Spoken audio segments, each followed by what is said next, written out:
atong company is CF Wellness Unlimited Incorporated. At the same time, ang atong product, we are selling supplements. So as we all know that supplementation is very important to our body. And by the way, this is the one package na to. Mao ni ato ang sulod sa ato ang package, which is the 3-5. At the same time, akong i-discuss unsa ka importante ang supplements sa atong lawas. Unang-una, tanaw na to, we must know how to understand our body. Kung unsa sad ka importante nganong mogamit ta og supplements. And I believe sa karon ang DOH kaawhag na sa ato ang we have to use supplementation. It's because mobalik ka sa kitawag organic. As I know, ang atong product, tanang produkto ng atong gikaon, toxin. So, usarang ato ang patungdan nga topic is nganong magkasakit man ang tao. Unang-una, it's because magkasakit ang tao tungod sa ato ra pong gikaon. Kung unsay atong gi-intake sa atong lawas, kung unsay atong gipasulod, mausad na ato ang resulta. So, unang-una, ang first na to nga flagship product sa to ang coffee. This one, ang 8-in-1 coffee, which is the Maxwell coffee. So gitawag na to siya 8-in-1, it's because as provided by the BFAD nga dapat tanang ingredients i-incorporate mo na ngayon mo siya 8-in-1, but there are 4 components sa dyan nga organic. Ang ato ang moringa, ang atong agaricus, ang atong spirulina, ug ato ang ginseng. At the same time, ang ato ang non-dairy creamer, ang sugar, which is the brown sugar nga gamit. At the same time, nganong sugar nga brown ang gigamit sa atong coffee, it's because as we all know that white sugar is the #1 cause of diabetes. So muna ka-importante sa atong product nga dapat kita makabaluta sa ato ang gigamit nga table, it should be brown, not the white sugar. So mo ni siya ang first, how important agaricus in the body. So agaricus, as we all know that agaricus Dorsey Morel was been discovered by Blaise Morel. So usa siya sa ang iyang function is to fight up cancer. Based sa study in Japan, 99.5% that agaricus can prevent cancer problem. Aside anang agaricus nato is maay siya motabang sa ato ang mo-health sa atong immune system. As we all know that our immune system is the one who protecting our body. So importante sad kaayo nga unsay pagkaon sa atong immune system, it should be provided with vitamins, minerals, protein, fats, and carbohydrates. Muna'y pinaka pagkaon sa atong lawas, which is muna'y pagkaon sa atong immune system. At sa pagkakaroon, atong immune system wala na siya nato matikar because it's been take for granted nga kita bisag unsa ni atong gikaon. At the same time, our body also need vitamin C. So vitamin C is very important in the body. It's because dili na siya nato ma-produce. It's been acquired. So asa nato siya makuha?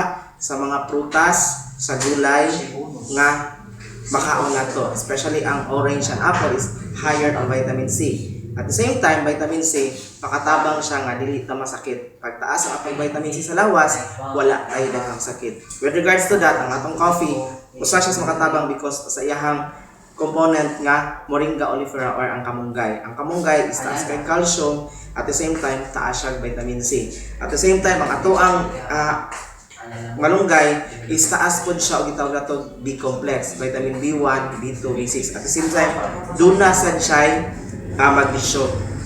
Nganong nga ato ang coffee makatabang siya for those patient nga diabetic, it's because sa iyang component sa minerals nga vanadium. Vanadium can regulate blood sugar sa ato ang lawas, which is usa siya sa nitabang sa atong pancreas, makaregulate sa sugar ang vanadium nga naa sa ato ang kamunggay. Ang atong kamunggay sa taas siya og chlorophyll. Ang chlorophyll is maay siyang mo detoxify sa atong lawas mo na sa atong coffee. When you take this one, normally ma-normalize ang ato ang bowel movement. Kung dili ka malibang permi sa atong coffee, when you take this one, taas ang possible nga mag-normal ang ato ang bowel movement. At the same time, ang bowel movement dapat 3 times a day. Kaya kung dili ta malibang sud sa tulo ka adlaw, kung kausa lang ta, prone ta into colon cancer nga problema. Kung once a day lang ka malibang, that's constipation. Twice a day, semi-constipated, dapat 3 times a day na malibang. So man ang atong coffee makatabang siya, it's because dako siya o taas siya og chlorophyll, which is naa sa to ang kamunggay. At the same time, when you take our coffee, tungod dili ka daling gutomon, maayo siya ang katong 8-in-1 for katong gusto mag-diet at katong gusto mag-add on sa weight. So how to drink our coffee katong gusto mag-diet? You have to take this one 30 minutes bago ka mukaon, mo inom ka sa atong coffee.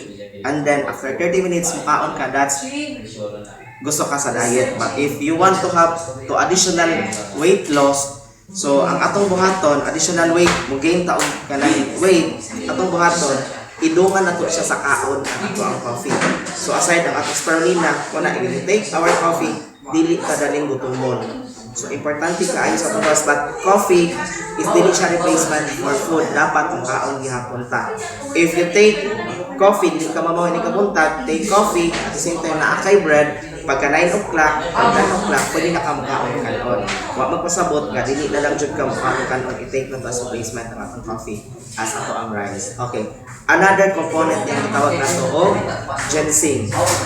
Ang atong ginseng is maayo siya for stress relactant. So maayo siya for stress stimulant nato, antidepressant ang ginseng. At the same time, maayo siya makatabang katong may mga problema sa stress. So nindot kaayo nato pa inom sa mga coffee para ma-relieve ka sa stress. Kung may away man gani sa imong uyab, sa imong asawa, simple na putawi lang kung kape si Mrs. or si Mr. Paim na siya para walay away kay stress relactant ang coffee. At the same time, uptick na sa atong coffee. It's because of the ginseng. Second, ato ang spirulina. So sa spirulina, di sa kanaling gutomon, it's because taas po siya og gigamit nato siya as pagkaon, spirulina. It's a miracle food. It's complete from vitamin A to Z. Manang nasa tong spirulina. Okay, another product that we have is kining ato ang gitawag og guyabano. As we all know that guyabano karon is taas kaayo ang study nga maayo siya for anti-cancer. At the same time, ang gigamit nato sa tong guyabano, we call this one 5-in-1 coffee. But ang iyang gigamit sa tong guyabano is ang leaf extract. So ang guyabano, as we all know, is maayo siya for anti-cancer properties. Katong na-dismay, maayo ani, katong na-arthritis, dili makatulog. Number 1, nindot kaayo ato ang coffee for those mga anemic na mga person. Painom nato sa to ang guyabano. Okay, at the same time, ang guyabano is 10,000 times ang iyahang adramycin, which is ang adramycin ginagamit for those patient nga nag-chemo, mga cancer patient nga nag-chemotherapy, nagigamitan siya og adramycin for chemo drug nato nga product, which is ang adramycin ginagamit siya sa mga patient nga nag-chemo for patyon ang cancer cell, at the same time mamatay man sa apil ang good cells. But this time with our guyabano coffee, ang cancer cell, ang bad cells lang iyang patyon, but ang good cells din niya daoton. So taas kay siya og component ang ato ang coffee for anti-cancer. Maayo siya po sa pagkalibang dysmenorrhea, pwede sa ato ang coffee nga kaning guyabano. Okay, aside, we have another coffee. This is the mangosteen and guyabano. So mag-isgot na lang ta sa mangosteen because I know that mangosteen is good for the heart. At the same time, maayos siya mo regulate sa ato ang sugar. At the same time, because of sa santon or makatabang siya pag-regulate sa kadaghanang sakit sa ato ang lawas. Ang guyabano, taas siya for arthritis, diabetic, kung problema ka sa cardiovascular, actually, makatabang siya. At the same time, maayo po ng ato ang guyabano for kaning pagkalibang sa atong dito sa atong body, gindot sad ang guyabano coffee. Which is this coffee tanan, actually is very important in our daily lives. Kay kabalo ko nga tanan Pilipino mahilig sa coffee.